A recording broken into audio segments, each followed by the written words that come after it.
Són representants dels municipis valencians que gestionen amb la Diputació les ajudes socials.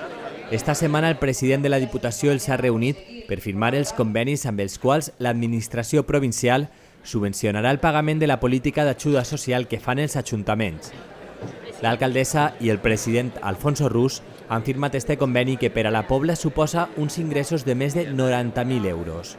Els serveis socials bàsics són imprescindibles i necessaris per a tot el funcionament de tots els municipis i sobretot més en la situació de crisi que hi ha. Entonces, este recolzament important per part de la Diputació que recolza una vegada més que al final els alcaldes i els municipis tenim que estar sempre al costat dels que més ho necessiten, és una aposta clara i decidida per seguir recolzant a aquestes famílies i sobretot ajudant-les a que puguen subsistir en el dia a dia en sempre, per supost, que arribi un moment en el que puguen ser independents econòmicament, trobar aquest lloc de treball que tots volem.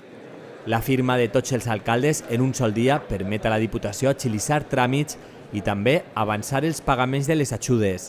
El president de la Diputació ha volgut destacar que la prioritat de l'administració en aquests moments ha de ser ajudar a les persones sense faena.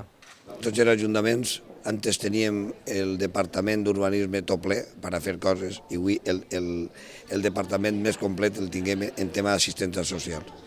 En demanar-nos faena, perquè realment la gent està passant mal, i sobretot demanant assistència que molta gent no pot ni menjar i alguna gent. Algo que ho veiem des de fa 5 o 6 anys sols, això ho veiem com si foren la gent d'estrangers. És que podria ser, i avui ja realment hi ha més espanyols que estrangers. Les institucions ens tinguem que volcar en aquesta gent que està passant mal, volcar-nos el més important, la creació de llocs de treball, que és on realment ja no necessitarien anar per l'assistència social, però quan això encara no està, el que tenen que fer és intentar ajudar-los, i això és el que la Diputació estem fent-ho i seguirem fent-ho. Per a la Pobla, la subvenció de la Diputació suposa el pagament del 75% de la despesa de l'ajuda més urgent a les famílies sense recursos. L'any passat, la subvenció de la Diputació va ser de 92.000 euros dels 130.000 destinats fonamentalment a aliments i ajuda d'habitatge. Però a més també com pugui ser el de teleassistència, que és el de tindre un botonet per a les persones majors perquè no estiguen a soles o en un moment donat puguen cridar al metge o a algun familiar directe. En aquest cas l'ajuda és el 100%. En les ajudes bàsiques d'alimentació i vivienda és el 75%. Depenent del programa tenim un percentatge que ens ajuda però que sempre sol ser prou alt.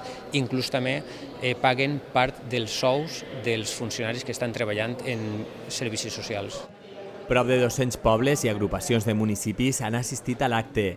Alfonso Rus els ha assegurat que mentre els pobles gestionen l'ajuda social, la Diputació estarà al seu costat subvencionant-los. Enguany es destinen 3.800.000 euros per ajudar als ajuntaments.